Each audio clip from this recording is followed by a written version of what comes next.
कहानी की शुरुआत होती है साल 1815 से। हम देखते हैं कि फ्रेंच के एक मर्चेंट शिप के अंदर शिप का कैप्टन बहुत ही ज्यादा बीमार हो जाता है। उसकी हालत मरने वाली हो जाती है और कैप्टन की जान बचाने के लिए शिप का सेकंड मेट, एक बहादुर और ईमानदार नौजवान जिसका नाम एडमंड है, वो एक मुश्किल फैसला लेता है और अपने कुछ साथियों के साथ कैप्टन को लेकर एक छोटी बोट के जरिए एक आइलैंड पर उतरने का फैसला करता है ताकि वहां जाकर कैप्टन का इलाज करवाया जा सके। ये लोग एल्बा नाम की एक आइलैंड पर उतरते हैं। एल्बा वही जगह थी जहां फ्रांस के एक पुराने एम्पायर नेपोलियन को रखा गया था। यहाँ पर ब्रिटिश सोल्जर्स का पहरा था ताकि नेपोलियन भाग न सके। जब एडमंड और उसका बचपन का दोस्त फ्रेंडेंट किनारे पर उतरते हैं तो ब्रिटिश गार्ड उन पर हमला कर देते हैं, लेकिन तभी वहाँ पर नेपोलियन आ जाता है और उनकी जान बचा लेता है। ब्रिटिश इन लोगों को मारने इसलिए जा रहे थे क्योंकि उन्हें लग रहा था कि ये नेपोलियन के सिपाही होंगे, पर नेपोलियन ने बता दिया कि वो इन लोगों को नहीं जानता। यहाँ तक कि नेपोलियन तो अपने डॉक्टर को कैप्टन का इलाज करने की भी इजाजत दे देता है, लेकिन अफसोस कैप्टन की जान नहीं बच पाती। जब एडमंड वहाँ से निकलने वाला होता है तब नेपोलियन उसे अकेले में बात करता है। वो एडमंड को एक लेटर देता है और कहता है कि ये बस एक पर्सनल लेटर है जो उसे मर्सिलिस में रहने वाले एक पुराने दोस्त को देना है। वो एडमंड से वादा भी लेता है कि वो इस लेटर के बारे में किसी को भी नहीं बताएगा। एडमंड जो अपनी जुबान का पक्का था, हाँ कर देता है और इस बारे में अपने दोस्त से भी कुछ नहीं कहता, लेकिन उसे ये नहीं पता था कि उसका दोस्त फ्रेंडेंट चुपके से ये सब कुछ देख रहा था। जब ये लोग वापस मर्सिलिस पहुंचते हैं तो डैंगलर शिप के मालिक को एडमंड की एक शिकायत मिलती है कि एडमंड ने बिना इजाजत के शिप को एल्बा नाम के एक आइलैंड पर रोका था। एडमंड से जब इस बारे में पूछा जाता है तो वो कहता है कि उसे हर हाल में बस अपने कैप्टन की जान बचानी थी। शिप के मालिक को एडमंड की ये बहादुरी और वफादारी इतनी पसंद आती है कि वो उसकी इस हरकत के बदले उसी को अपनी शिप का नया कैप्टन बना देते हैं। ये सुनकर वो आदमी जो अब कुछ ही अरसे बाद कैप्टन बनने वाला था वो जल भुन जाता है। एडमंड की खुशी का ठिकाना नहीं रहता और वो भाग कर ये बात अपनी फियांसे को बताता है। ये दोनों एक दूसरे से बहुत ज्यादा प्यार करते हैं और बहुत ही जल्द शादी करना चाहते हैं। एडमंड बताता है कि अब हमें एक साल और इंतजार नहीं करना पड़ेगा क्योंकि अब मैं कैप्टन बन चुका हूँ और अब हम इसी साल शादी कर लेंगे। ये दोनों बहुत ही ज्यादा खुश थे। इस जगह पर हम देखते हैं कि उन दोनों का बचपन का दोस्त फर्डिनेंड भी मौजूद था। फर्डिनेंड भी बचपन से एडमंड के फियांसे को चाहता था जिसका नाम मर्सिडीज था, लेकिन मर्सिडीज एडमंड से प्यार करती थी और उसने फर्डिनेंड को कभी ऐसी नजर से देखा ही नहीं और इस वजह से फर्डिनेंड भी एडमंड से काफी जेलस रहता था। और अब तो एडमंड के पास पैसा भी आ गया था तो ये देखते हुए फर्डिनेंड की जलन नफरत में बदल गई थी। फर्डिनेंड अब उस आदमी से मिलता है जो अगले कुछ अरसे में कैप्टन बनने वाला था। दोनों ही एडमंड से नफरत करते थे। ये दोनों बातों बातों में अपनी नफरत का इजहार भी कर देते हैं और फर्डिनेंड कहता है कि मेरा बस चले तो मैं एडमंड को मार दूं ताकि मैं मर्सिडीज को हासिल कर सकूं। दूसरा आदमी भी कहता है कि मेरा भी यही दिल करता है कि मैं एडमंड को मार दूं और कैप्टन की कुर्सी खुद हासिल कर लूं। और ये दोनों सोचते हैं कि ये दोनों मिलकर अपने अपने मकसद को हासिल कर सकते हैं। तभी फर्डिनेंड को एक बात याद आती है कि उसने एडमंड को नेपोलियन से एक लेटर लेते हुए देखा था। बस यही वो मौका था जिसका उन्हें इंतजार था। उन्होंने सोचा कि इसी लेटर का इस्तेमाल करके वो एडमंड की जिंदगी बर्बाद कर देंगे। अगला दिन एडमंड की जिंदगी का सबसे खुशी का दिन होना चाहिए था क्योंकि उसकी शादी होने वाली थी, लेकिन तभी अचानक वहाँ पर पुलिस आ जाती है और यहाँ पर एडमंड को गिरफ्तार कर लिया जाता है गद्दार होने के इल्जाम में। वो सबको बताता है कि उसने ऐसा कुछ भी नहीं किया, लेकिन उसकी बात नहीं सुनी जाती और उसे खींचकर चीफ मजिस्ट्रेट के पास लेकर आया जाता है। चीफ मजिस्ट्रेट उससे बातें करता है और उसे लगता है कि एडमंड एक सीधा साधा सीलर है जिसे पॉलिटिक्स की कोई समझ नहीं है। वो एडमंड से जितने भी सवाल करता है एडमंड उसे सच सच बता देता है और वो जो लेटर वहाँ नेपोलियन से लेकर आया था वो लेटर भी वो चीफ को दे देता है और यकीन दिलवाता है कि अभी तक उस लेटर को किसी ने नहीं पढ़ा था। लेटर मिलने के बाद चीफ मजिस्ट्रेट उसे कहता है कि तुम बेगुनाह हो, यहाँ से जा सकते हो, लेकिन जाते जाते मुझे ये तो बता दो कि नेपोलियन ने इस लेटर को देने को किसको कहा था। एडमंड उसका नाम भी बता देता है। ये नाम सुनते ही अचानक से चीफ मजिस्ट्रेट के होश उड़ जाते हैं क्योंकि जो नाम एडमंड ने बताया था वो किसी और का नहीं था बल्कि चीफ मजिस्ट्रेट के अपने डैड का था जो नेपोलियन को सपोर्ट करता था। अगर दुनिया को पता चल जाता कि मजिस्ट्रेट के डैड ही खुद दुश्मन है अपने मुल्क के तो चीफ मजिस्ट्रेट का अपना करियर और इज्जत भी मिट्टी में मिल जाती। खुद को बचाने के लिए चीफ मजिस्ट्रेट उस लेटर को भी जला देता है और क्योंकि ये सच्चाई सिर्फ एडमंड को पता थी इसीलिए वो उसको ठिकाने लगाने का भी सोचता है। वो एडमंड से झूठ बोलता है कि उसने एडमंड को आजाद कर दिया है और कहता है कि तुम्हें मेरी वजह से बहुत मुश्किल हुई, तुम्हें यहाँ तक आना पड़ा, तुम्हारी शादी लेट हो गई और अब मैं चाहता हूँ कि मैं तुम्हें इज्जत से तुम्हारी शादी पर पहुँचाऊँ, इसीलिए बाहर मेरी बग्गी तुम्हारा इंतजार कर रही है। एडमंड भी खुश हुआ और जाकर उसकी बग्गी में बैठ गया, लेकिन तभी अचानक से बग्गी को बाहर से लॉक कर दिया गया और यहाँ पर एडमंड को समझ आया कि उसके साथ धोखा हो चुका था। उस बग्गी को एडमंड के घर नहीं बल्कि एक पोर्ट पर ले जाया जाता है और वहाँ से एक शिप के जरिए एडमंड को एक खौफनाक जेल में ले जाया जाता है। इस समुद्र के दरमियान में बनी एक ऐसी जेल थी जहाँ से कोई वापस नहीं जा सकता था। समुद्र के दरमियान में बने हुए इस आइलैंड पर बनी इस जेल में से अगर कोई भाग भी जाता तो चारों तरफ पानी का लंबा रास्ता होने की वजह से वो कभी बचकर ना जा पाता, पानी में ही मर जाता। जेल का वार्डन भी एक बहुत ही जालिम इंसान था। वो एडमंड को बुरी तरह मारता है और उसे एक अंधेरी काली कोठरी में डाल देता है। एडमंड चीखता रहता है कि वो बेगुनाह है, लेकिन कोई उसकी नहीं सुनता। हर साल जब एडमंड की सजा का 1 साल पूरा होता है तब वार्डन आकर उसे 100 कोड़े मारता है। ये वार्डन का शौक था और ये वो तरीका था जिससे एडमंड को पता चलता था कि 1 साल का अरसा गुजर चुका है। सालों बीत गए, एडमंड की उम्मीदें टूटने लगी। उसने अब गॉड पर बिलीव करना भी छोड़ दिया था, यहाँ तक कि एक दिन उसने सुसाइड करने का भी फैसला किया। लेकिन ठीक उसी वक्त जब वो हार मान रहा था तभी उसे जमीन के नीचे से कुछ खुरचने की आवाज आई।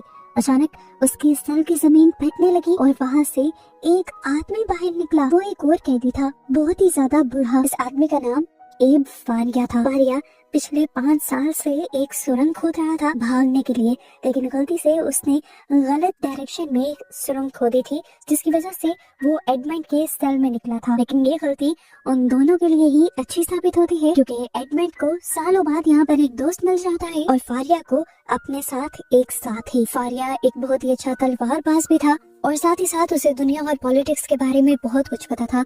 वो ये सब कुछ एडमंड को सिखा देता है। इन लोगों ने साथ मिलकर यहाँ से बाहर निकलने के लिए सुरंग भी खोदी। एडमंड अब ज्यादातर फारिया के ही सेल में रहा करता था। उस सुरंग के जरिए जाकर वो सिर्फ 2 मरतबा ही अपने सेल में वापस आता था, जब जेलर का खाना देने का टाइम होता था या वेस्ट लेने का टाइम होता था। ज्यादा टाइम ये लोग सुरंग खोदते थे और सुरंग से निकलने वाली मिट्टी वो अपनी वेस्ट बकेट्स में डाल दिया करते थे ताकि किसी को भी शक न हो। और जिस टाइम पर ये सुरंग खोद खोद कर थक जाते थे, उस टाइम पर एडमंड को वो मैथ, साइंस, इकोनॉमिक्स, फिलोसफी ये सारी चीजें सिखाता था। उसने कुछ ही दिन में एडमंड को बहुत अच्छे से पढ़ना लिखना सिखा दिया था और तलवारबाजी तो ऐसी सिखाई थी कि एडमंड एक अच्छा वॉरियर भी बन गया था। तकरीबन 1 साल बाद एक सादा सा एडमंड अब एक जीनियस और वॉरियर बन चुका था। बातों बातों में उन्होंने एनालाइज किया कि एडमंड जेल में क्यों है। फारिया की मदद से एडमंड को समझ आ गया कि उसके साथ किसने धोखा किया। उसे समझ आ गया कि उस चीफ मजिस्ट्रेट को उसकी नौकरी चाहिए थी, फर्नांड को उसकी फियांसी चाहिए थी और उनके साथी को अपना करियर बचाना था। और इन तीनों ने ही मिलकर साजिश की और बेचारे बेकसूर एडमंड को फंसा दिया। आज पहली बार था कि एडमंड के दिल में एक नई फीलिंग आई थी। बदले की आग जाग उठी थी उसके अंदर। उसने भी ठान लिया था कि अब वो भी इस जेल से भाग कर रहेगा। एक दिन जब ये लोग सुरंग खोद ही रहे होते हैं और आखिरी किनारे तक पहुंच जाते हैं तो एकदम से ऊपर की जमीन टूटकर सारे के सारे पत्थर उस बूढ़े फारिया के ऊपर गिर जाते हैं और वो उसके नीचे दब जाता है। फारिया मरने वाला होता है। तब अपनी आखिरी सांसों में वो एडमंड को एक खजाने का नक्शा दे जाता है। उसने बताया था कि मोंटे क्रिस्टो नाम के एक आइलैंड पर स्वारा फैमिली का एक बहुत ही बड़ा खजाना छुपा हुआ है। उसने एडमंड से वादा लिया कि वो इस दौलत का इस्तेमाल सिर्फ अच्छे कामों के लिए करेगा, ना कि बुरे कामों के लिए। एडमंड जो पहले से ही अच्छा था वो उसकी ये शर्त भी मान जाता है। अब फारिया के मरने का पता जैसे ही गार्ड्स को चलता है तो वो उसकी बॉडी को एक बॉक्स के अंदर डाल देते हैं और उसे जंजीरों से बांध देते हैं। और जिस टाइम ये गार्ड्स वार्डन को बुलाने के लिए जाते हैं, अमेंडेंट अपना दिमाग चलाता है और यहाँ से भागने की एक तरकीब सोचता है। वो फारिया की मरी हुई बॉडी को उस बॉक्स के अंदर से बाहर निकाल कर अपने सेल में रखाता है और उस बॉक्स में जाकर खुद लेट जाता है। जब गार्ड्स वापस आए तो उन्हें कुछ शक नहीं हुआ। एडमंड को लगा था कि वो लोग उसे मिट्टी में दफनाएंगे जहाँ से वो कूद कर निकल आएगा, लेकिन बाद में उसे पता चला कि इस जेल के कैदियों को जमीन में नहीं दबाया जाता बल्कि समंदर में फेंक दिया जाता है। उन्होंने उसके साथ एक भारी पत्थर बांधा और उसे ऊंचाई से समंदर में फेंक दिया। एडमंड जाकर ठंडे पानी में गिरा। उसने जल्दी से अपने चाकू से बैक को काटा और पत्थर से खुद को अलग किया। जल्दी से अपने आप को बचाते हुए वो आप तैर कर समुद्र के ऊपर आ गया और वक्त रहते ही उसने सांस ले लिया और ऐसे उसकी जान बच गई। वार्डन जो ऊपर से ये सब कुछ देख रहा था वो दोबारा एडमंड को पकड़ना चाहता था, लेकिन इससे पहले वो कुछ भी कर पाता या गार्ड्स को बुला पाता, एडमंड ने खुद ही वार्डन को पानी के अंदर खींच कर डुबा कर मार दिया। ये उसका पहला बदला था उस इंसान से जिसने उसे 13 साल तक उस जेल में तड़पाया था। तैरते हुए एडमंड एक किनारे पर पहुंचता है। वहाँ उसे कुछ स्मगलर्स, कुछ लुटेरे मिलते हैं जिनका लीडर अपने ही एक साथी को गद्दारी के इल्जाम में मारने वाला था, लेकिन वो लीडर अच्छा था, अपने साथी को मारने का उसका दिल भी नहीं कर रहा था। वो कश्मकश में था कि वो अपने साथी को मारे या ना मारे। एडमंड को देखकर वो उससे कहता है कि अगर तुम जिंदा रहना चाहते हो तो तुम्हें इस आदमी से लड़ना होगा। यहाँ पर जो जीता वही जिंदा रहेगा। एडमंड और उस लड़के के दरमियान में लड़ाई शुरू हो जाती है। एडमंड जो फारिया से बहुत अच्छी तलवारबाजी सीख कर आया था, जल्द ही वो उस दूसरे आदमी को हरा देता है, लेकिन उसे मारता नहीं, बल्कि वो उसके लीडर से कहता है कि तुम मेरे साथ साथ इसे भी अपने ही ग्रुप का हिस्सा रखो, क्योंकि इसकी तलवार चलाने की महारत से मुझे इस चीज का अंदाजा हुआ है कि ये तुम्हारे बहुत ही ज्यादा काम आ सकता है। इस तरह एडमंड उसकी भी जान बचा लेता है और अपनी भी। अब क्योंकि एडमंड ने जैकोबो की जान बचाई थी, इसीलिए जैकोबो ने कसम खाई कि वो जिंदगी भर अब एडमंड का वफादार बनकर रहेगा। कुछ वक्त स्मगलर्स के साथ रहने और काम करने के बाद एडमंड इस ग्रुप को छोड़कर जैकोबो के साथ मोंटे क्रिस्टो नाम के आइलैंड पर गया। वहाँ उन्हें फारिया के बताए नक्शे के मुताबिक एक खुफिया गार के अंदर पानी के नीचे वही खजाना मिल गया जिसकी इन्हें तलाश थी। यहाँ पर इतनी चीजें थी कि इनकी सोच से भी ज्यादा बड़े बड़े सोने के ताबूत थे जिसके अंदर बस सोना और हीरे ही थे। इस खजाने के मिलने के बाद एडमंड अब दुनिया का सबसे अमीर आदमी बन चुका था। ये खजाना इतना था कि एक बार में शिप में ले जाना पॉसिबल ही नहीं था, लेकिन इस एक ताबूत से भी वो दुनिया का सबसे अमीर आदमी बन चुका था। वो अब अपना सारा खजाना लेकर अपने शहर वापस आ जाता है, और क्योंकि अब वो 13 साल बाद वापस आया है तो कोई उसे पहचान नहीं पा रहा। यहाँ पर आकर उसे ये भी बात पता चलती है कि इसके बारे में मशहूर है कि उसे फांसी दे दी गई थी, और उसके गद्दार होने की और फांसी लगने के दुख में उसके डैड ने भी सुसाइड कर ली थी। उसके मरने की खबर के बाद मर्सिडीज जो कि उसकी फियांसी थी, उसने उसी के दोस्त फर्नांड से शादी कर ली थी। और इस तरह अब एडमंड किसी को भी याद नहीं था, सब अपनी अपनी लाइफ में आगे बढ़ चुके थे। और वो चीफ मजिस्ट्रेट जिसने एडमंड को फंसाया था, एक गद्दार को पकड़ने के इनाम में उसे भी प्रमोशन मिल गई थी और वो भी पेरिस शिफ्ट हो गया था। इन सारी चीजों को जानने के बाद एडमंड बहुत ही सोच समझकर अपनी वापसी का एक प्लान बनाता है। अपनी दौलत का इस्तेमाल कर वो अपने आप को पूरी तरह से बदल लेता है और यहाँ पर अपना नाम भी बदलकर the count of Monte Cristo रख लेता है। वो पेरिस में एक सबसे शानदार महल खरीदता है और सबसे शानदार गाड़ियाँ भी और शानदार पार्टीज भी रखता है, ताकि वो अमीर लोगों को इम्प्रेस कर सके और जल्द ही अमीर लोगों का हिस्सा बन जाए। वो इतना बदल गया था कि अब पुराने लोग तो उसे पहचान भी नहीं पा रहे थे। उसके पास नॉलेज भी पहले से बहुत ज्यादा था, इसीलिए बड़ी बड़ी पॉलिटिकल मीटिंग्स में भी वो हुआ करता था। हालांकि उसे सब में कोई इंटरेस्ट भी नहीं था। उसका प्लान बहुत सिंपल था। उसने अपने 3 दुश्मनों को ठिकाने लगाना था, जिसमें से एक उसका अपना दोस्त फर्नांड, एक वो चीफ मजिस्ट्रेट और तीसरा वो असिस्टेंट कैप्टन था जिसकी प्रमोशन अमेंडन की वजह से नहीं हुई थी। इन तीनों को बर्बाद करने के लिए वो इन तीनों की कमजोरियों का पता चलाता है। सबसे पहले उसने उस असिस्टेंट कैप्टन को ही अपना निशाना बनाया। वो अब एक बैंकर बन चुका था, लेकिन अभी भी वो लालची था। यहाँ काउंट ने उसे गलत इन्फॉर्मेशन दी जिससे उसका बड़ा नुकसान हुआ और वो आहिस्ता आहिस्ता कंगाल होने लगा। फिर बारी आई उस चीफ मजिस्ट्रेट की जो अब चीफ प्रोसिक्यूटर बन चुका था। काउंट ने उससे दोस्ती की और उसके घराने जाने लगा। एक दिन बातों बातों में उसने उस आदमी को फंसा लिया और उसे ये कन्फेस करवा लिया कि उसने ही अपने बाप को बचाने के लिए एक बेगुनाह आदमी को जेल भिजवाया था, जिसके बाद उसके बाप की गद्दारी के इल्जाम में वो खुद न फंस जाए, इसीलिए उसने अपने बाप को भी मरवा दिया था, वो भी फर्नांड के जरिए जो कि अमेंडन का दोस्त ही था। ये बातें सुनकर चीफ बहुत ज्यादा हैरान हो जाता है और उसे समझ नहीं आती कि मोंटी को ये बात कैसे पता थी। वो उसे कहता है तुम्हें तो ये सारी बातें पता है, लेकिन तुम इन बातों को ना कभी साबित कर पाओगे और ना ही कभी मुझे और फ्रेंटन को फंसा पाओगे। एडमंड कहता है फ्रेंटन का तो पता नहीं, लेकिन तुम जरूर फंस चुके हो। उसने ये सब बहुत सोच समझ कर किया था। पुलिस पहले से ही बाहर खड़ी थी जो ये सब सुन चुकी थी और अब चीफ को गिरफ्तार कर लिया गया था। अब चीफ का वही हाल होने वाला था जो उसने अमेंडन का करवाया था। अब आखिर में बारी थी फर्नांड की। फर्नांड भी अब एक अमीर आदमी बन चुका था। उसकी शादी मर्सिडीज से भी हो चुकी थी। जिन दोनों का एक बेटा भी था, एल्बर्ट। मोंटी काउंट यानी हमारा हीरो अमेंडेंट एल्बर्ट को किडनैप करवा लेता है और फिर खुद ही उसे बचाने का नाटक करता है ताकि वो फर्डिनेंड की फैमिली के करीब जा सके। उस दिन एल्बर्ट की बर्थडे पार्टी भी थी जिसमें अब अमेंडेंट एक मेन कैरेक्टर बन गया था। वो यहाँ पर एक स्पीच भी देता है। किसी को तो शक भी नहीं होता कि ये बंदा अमेंडेंट हो सकता है, लेकिन मर्सिडीज उसे बहुत गौर से देख रही थी। उसने देखा कि अमेंडेंट अपने बालों से खेल रहा है। ये वही खास तरीका था जिससे अमेंडेंट अपने बालों को हाथ लगाया करता था। ये देखकर उसे शौक लगा था। उसे एहसास हो गया कि मोंटी काउंट कोई और नहीं बल्कि अमेंडेंट ही है। वो उससे बात करने की कोशिश भी करती है, लेकिन अमेंडेंट बहुत ही अजीब बर्ताव करता है क्योंकि उसे लगता है कि मर्सिडीज ने भी उसे धोखा दिया था। वो इनकार कर देता है कि नहीं, मैं अमेंडेंट नहीं हूँ। ऐसी बातें कर वो मर्सिडीज को गुस्सा दिलाकर यहाँ से भेज देता है और उसके बाद वो फर्डिनेंड के काम पर हमला करता है। वो जानता था कि फर्डिनेंड आज भी एक लालची इंसान है। अमेंडेंट अब अपने खजाने का एक हिस्सा उस आइलैंड से पेरिस मंगवाता है और उसकी खबर जानबूझ के फर्डिनेंड को दे देता है। फर्डिनेंड फौरन उस दौलत को चुराने का फैसला करता है और जैसे ही वो चुराने जाता है तो अमेंडेंट उसी को फंसा देता है। चोरी के इल्जाम में फर्डिनेंड फंस चुका था। अब चीफ की गवाही दिलवाकर वो फर्डिनेंड को चीफ के डैड के मर्डर के भी इल्जाम में फंसा देता है। फर्डिनेंड को फांसी की सजा सुना दी जाती है और फर्डिनेंड अपने आप को बचाने के लिए एक दूसरे शहर भाग जाता है, अपनी फैमिली को यहीं छोड़कर। इसी दौरान मर्सिडीज अमेंडेंट के घर आती है और इस टाइम वो उसकी आंखों में आंखें डालकर कहते हैं, मैं जानती हूँ तुम कौन हो, तुम अमेंडेंट ही हो। वो यहाँ पर अमेंडेंट को समझाने की कोशिश करती है कि उसने अमेंडेंट के मरने की खबर सुनने के बाद फर्डिनेंड से शादी क्यों की। वो बताती है कि जब तुम्हारे मरने की खबर आई मैं तुम्हारे बच्चे की माँ बनने वाली थी और उस टाइम लोगों की बातों से बचने के लिए उस बच्चे को बाप का नाम देना जरूरी था और इसीलिए मजबूरी में मैंने उसी हफ्ते फर्डिनेंड से शादी कर ली। ये बात सुनकर अमेंडेंट भी शौक रह जाता है कि उसका इस दुनिया में एक बेटा भी था।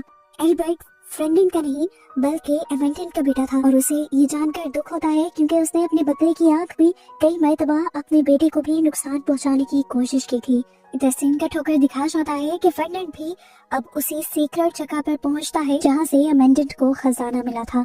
फर्डिनेंड को भी इस जगह के बारे में पहले से ही पता था और वो भी दौलतमंद इसी खजाने की वजह से हुआ था, लेकिन अब जब उसने यहाँ के संदूक खोले तो वो खाली थे। अमेंडेंट ने सब कुछ पहले से ही निकाल लिया था। इन संदूकों में बस एक शतरंज का मोहरा था और इस पीस को देखकर वो बहुत ही ज्यादा हैरान हुआ। ये उसकी और अमेंडेंट की बचपन की निशानी थी और ये देखते हुए फर्डिनेंड सारी कहानी समझ गया कि the count of Monte Cristo कोई और नहीं बल्कि अमेंडेंट ही है और यहाँ के खजाने की वजह से ही वो शहर का सबसे अमीर इंसान बना है। उसे ये भी समझ आ गई कि वो मरा नहीं था और आहिस्ता आहिस्ता करके उसे ये भी समझ आ गई कि अमेंडेंट ने ही उसे फंसाया था।